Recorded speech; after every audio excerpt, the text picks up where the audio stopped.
Halo travelers, ketemu lagi sama gua Joy, si anak magang dari wia.id. Di kesempatan kali ini gua akan mereview dan mengulas headphone dari Huawei yang bernama FreeBuds Studio. Ingin tahu sensasi dan pengalamannya? Check it out. Sebelum lanjut, jangan lupa klik tombol like, subscribe, dan lonceng karena setiap hari Rabu dan Jumat kita akan post video-video review perlengkapan traveling dan active lifestyle lainnya.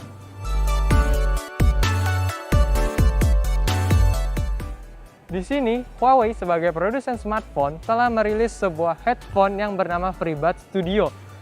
Untuk headphone-nya ini sendiri telah rilis sekitar bulan Oktober 2020, yang mana sudah dilengkapi dengan active noise cancellation di dalamnya. Ingin tahu sensasinya?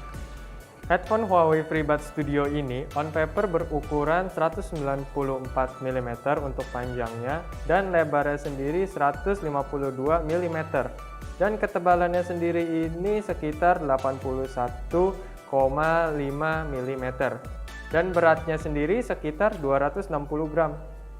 Nah, ukurannya sendiri ini bisa disesuaikan dengan kepala lu sendiri. Bisa direnggangkan seperti ini dan bisa ditekuk seperti ini.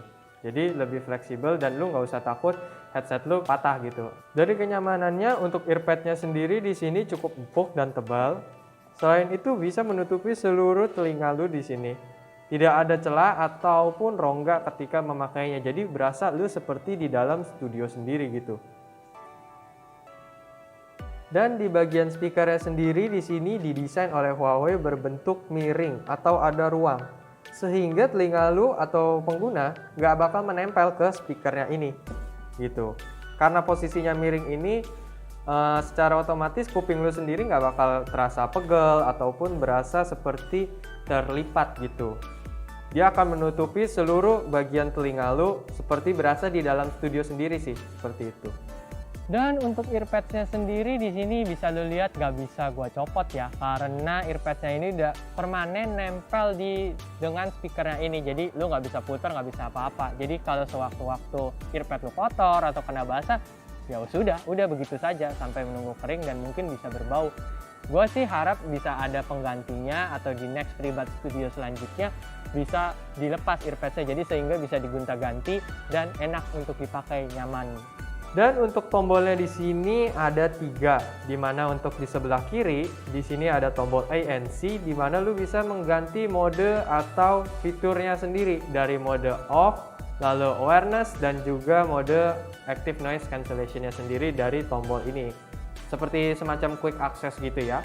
Lalu di bagian sebelah kanan di sini ada 2 tombol untuk Bluetooth dan tombol power, dimana lu cukup tekan 2 detik untuk tombol power menyala dan mematikannya, dan untuk tombol Bluetooth ditekan lama sekitar 2 detik juga untuk pairing. Dan untuk khususnya di sebelah bagian kanan sini ini touchscreen ya. Jadi bagian headset di bagian kanan ini lu bisa menggunakan sentuhan dan ditekan gitu. Jadi lebih tepatnya kalau lu usap ke kanan itu untuk next song atau previous song, dan untuk up dan down-nya untuk volume control, dan kalau lu tekan 2 kali untuk pause dan play-nya. Dan untuk menjawab telepon atau mematikan telepon biasanya cukup tekan lama sekitar 2 detik untuk menjawab dan menutup telepon. Awalnya karena desainnya wireless headphone, gue teringat pernah coba wireless headphone dulu sekitar 2 atau 3 tahun yang lalu, dan penemuan gue kalau wireless headphone ini sebenarnya kualitasnya beda dengan yang kabel. Bagaimana bisa beda? Dimana suara wireless headphone yang dulu itu gue berasa suaranya tidak bulat dan kadang-kadang itu pecah-pecah. Even suara lu nggak bisa lebih jauh dengan jarak sekitar 2 meter atau 3 meter, kadang udah terputus-putus seperti itu. Dan dengan kualitasnya sendiri dari yang menggunakan kabel, headphone kabel ini lebih diuntungkan karena lu masih bisa bawa kemana-mana dan juga suaranya nggak bakal berubah-ubah gitu. Karena gue pecinta musik, gue suka gonta-ganti headphone dimana yang berkabel, karena gue kurang suka atau first impression dengan Bluetooth wireless seperti ini, karena gue harus mengkoneksikannya dan harus pairingnya lagi. Terbilang ribet sih, sehingga memakan waktu dibandingkan lu pakai kabel tinggal colok seperti ini dan musik langsung bisa play. Dan ketika pertama kali gue mencoba headphone ini, sensasi suara dan kenyamanannya layaknya gue memakai headphone kabel. Ditambah earpads-nya juga empuk, dan koneksinya juga ternyata nggak sesulit yang gue pikirkan, dimana begitu lo nyalain atau sudah pernah pairing, lu langsung terkoneksi begitu saja dan lu bisa langsung play musiknya dengan cepat.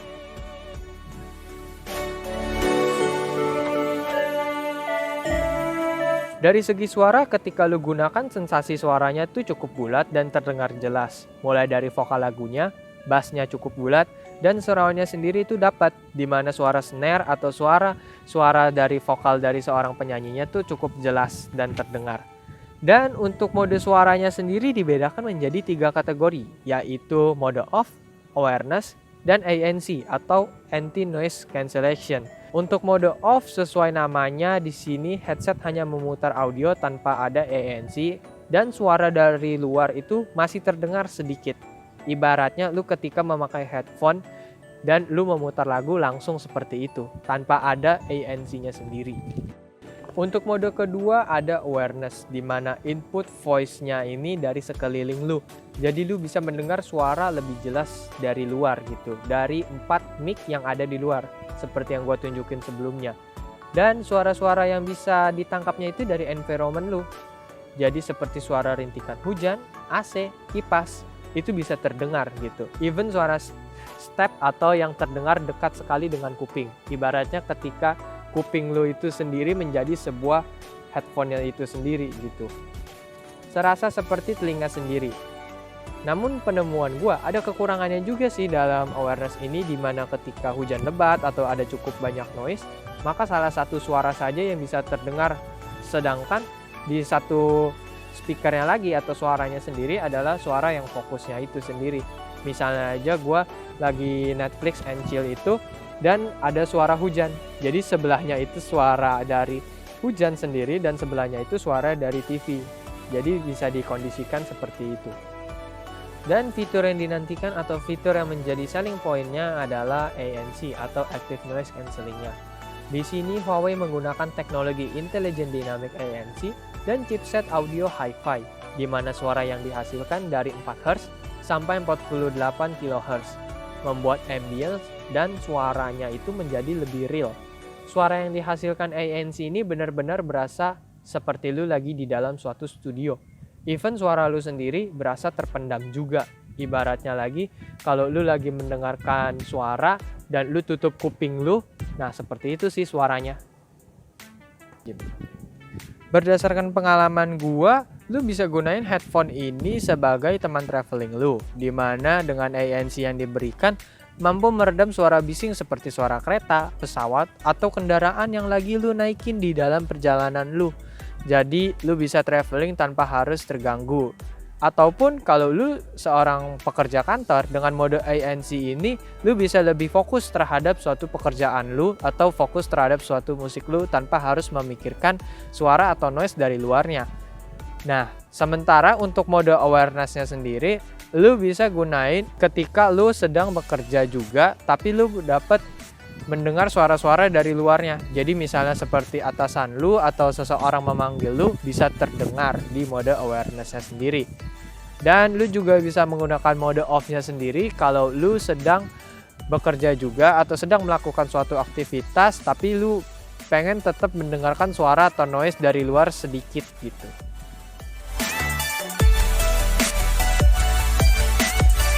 Dan secara untuk koneksinya sendiri menggunakan Bluetooth yang lu bisa gunain hingga berjarak 10 meter. Terbukti lagi gua menggunakan headphone ini ketika gua sedang on play music, gua bisa beraktivitas dan jalan-jalan tanpa harus mengkhawatirkan adanya kabel gitu. Bedanya dengan headphone kabel ya seperti itu, dimana dengan wireless ini lu bisa beraktivitas lebih leluasa. Dan juga ketika lu mencapai batas maksimum 10 meter ini, ada terjadi interval atau ada sedikit suara putus-putus. Nah, tapi setelah lu balik lagi atau mendekati ke arah pusat handphone lu atau Bluetooth-nya, dia suaranya bakal balik lagi normal. Ini berkat latency-nya ini dan kejernihan suaranya itu balik seperti normal itu sendiri. Jadi suaranya tetap bagus. Dan gue akan mencoba koneksinya sendiri dari jarak yang cukup jauh karena di sini ada area terbuka. Karena gue pernah mencoba dan berdasarkan pengalaman gue sendiri saat menggunakan headphone ini, karena gue keadaannya di rumah dan cukup banyak dinding atau banyak partisi, hanya 10 meter sih. Tapi kita coba ya sekarang di area terbuka seperti ini bagaimana. Mic-nya ini bakal gue langsung taruh di headphone-nya. Mari kita tes.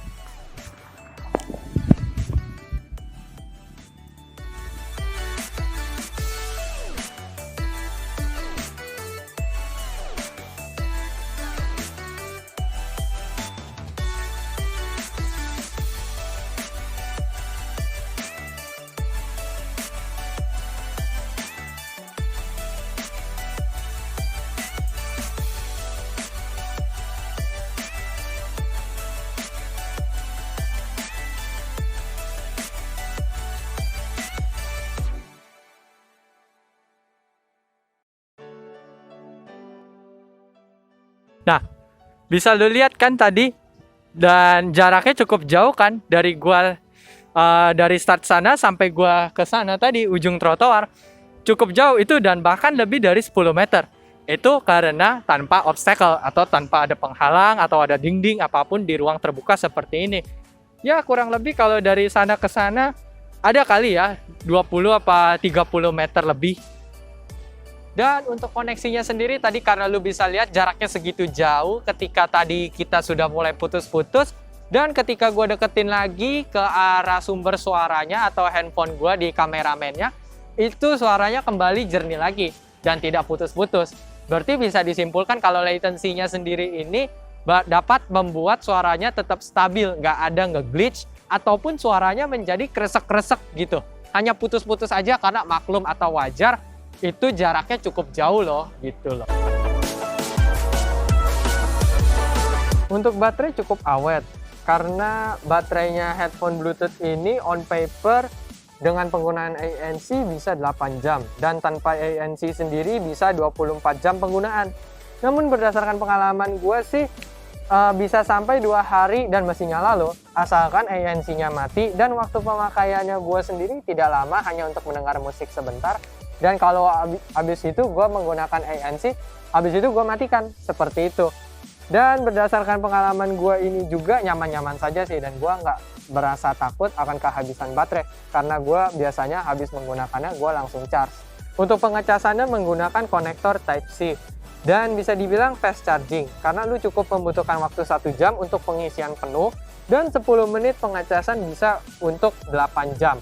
Reminder ya, ini on paper. Tapi memang berdasarkan pengalaman gue, on papernya ini benar-benar real, dimana gue pernah kehabisan daya dan gue langsung men-charge-nya sendiri, dan itu nggak perlu waktu lama, dan itu baterainya sudah cukup sekitar 50% dan gue bisa menggunakannya lagi. Kemudian setelah lu mendownload aplikasinya, di sini user interface-nya seperti ini.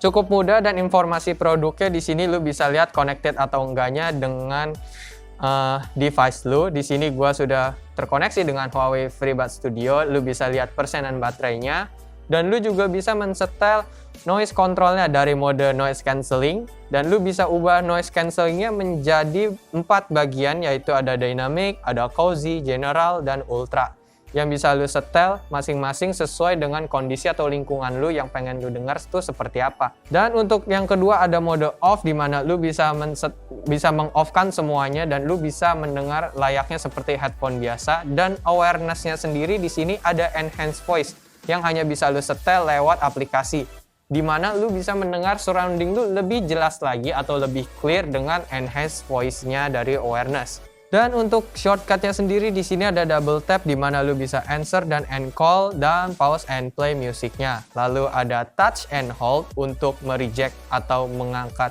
teleponnya. Dan lu bisa meng-wake up asistennya juga. Dan ada fitur swipe, di mana lu bisa meng-adjust volume lu, naik untuk volume up dan down untuk volume down. Dan di sini ada smartware detection, di mana lu kalau mengaktifkannya, lu bisa pause audio ketika lu sedang melepas headphone-nya sendiri, dan bakal auto resume lagu lu ketika lu memakai si headphone-nya ini. Cukup berguna ketika lu sedang berolahraga dan diajak berbicara dengan lawan bicara, lu pasti otomatis langsung menurunkan headphone-nya sendiri dan otomatis lagunya bakal ke pause. Dan lu bisa update dari fiturnya ini sendiri, dari headphone-nya sendiri ada menu update di mana biasanya Bluetooth dan koneksinya bakal di upgrade atau di improve dari Huawei-nya sendiri. Dan di sini ada informasi dari Huawei FreeBuds Studio mengenai FAQ dan health-nya sendiri. Dan ada satu lagi di sini bisa dual connect, di mana lu bisa connect kedua device sekaligus, misal dari laptop dan dari smartphone lu sendiri. Dan di sini ada device setting, di mana lu bisa mengganti namanya dan mengganti informasi dari device lu sendiri. Baik, untuk summary-nya sendiri, headphone Huawei FreeBuds Studio ini dibanderol dari 4.299.000 dengan fitur yang udah disematkan itu ANC-nya sendiri dan fitur awareness dengan 6 mic. Ini untuk harganya sendiri sih worth it aja sih. Dan untuk sisi positifnya sendiri, headphone ini adalah keluaran pertama dari Huawei yang sudah ANC dan suaranya sendiri ini cukup bulat, terdengar bassnya dan surroundingnya sendiri. Jadi lu nggak usah takut atau kecewa dengan headphone yang wireless seperti ini. Suaranya sendiri sudah seperti headphone kabel yang lain. Dan poin yang kedua adalah di sini karena sudah wireless, jaraknya sendiri tadi lu bisa lihat cukup jauh ya. Kalau dengan obstacle, karena gue di rumah gue cukup rame sih, 10 meter aja kadang sudah low signal. Tapi tadi lagi kita coba di ruangan terbuka sih cukup lebar. Jadi buat lu yang suka jalan-jalan atau lu suka yang di daerah perkantoran suka mondar-mandir atau pergi kemana saja, nggak bisa stay atau duduk diam.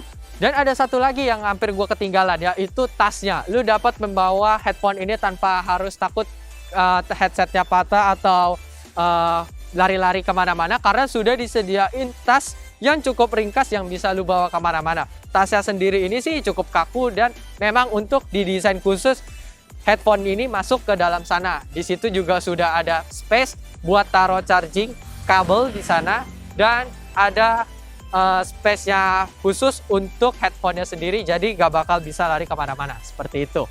Oke, untuk sisi negatifnya ya seperti gue bilang di awalnya sendiri, gue agak kurang suka karena earpad-nya ini sendiri nggak bisa lu ganti-ganti.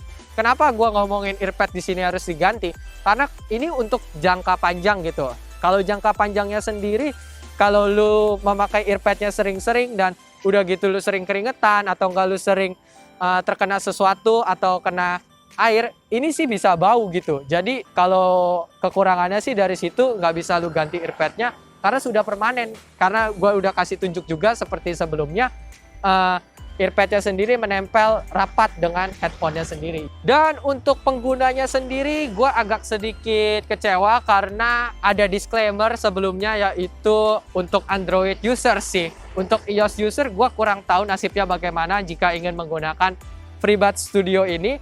Karena dari buku panduannya sendiri, kalau lu mau download aplikasinya sendiri, di situ sudah ada tulisan disclaimer only for Android sih. Jadi gue kurang tahu bagaimana untuk pengguna iPhone. Dan untuk poin yang terakhirnya, kekurangannya lagi yaitu touchscreen-nya sendiri, di mana gue agak ngerasa agak kesulitan karena mungkin nggak full touchscreen. Di sini lu bisa lihat ada semacam gagangnya sendiri yang bisa mengganggu navigasi lu saat bersentuhan.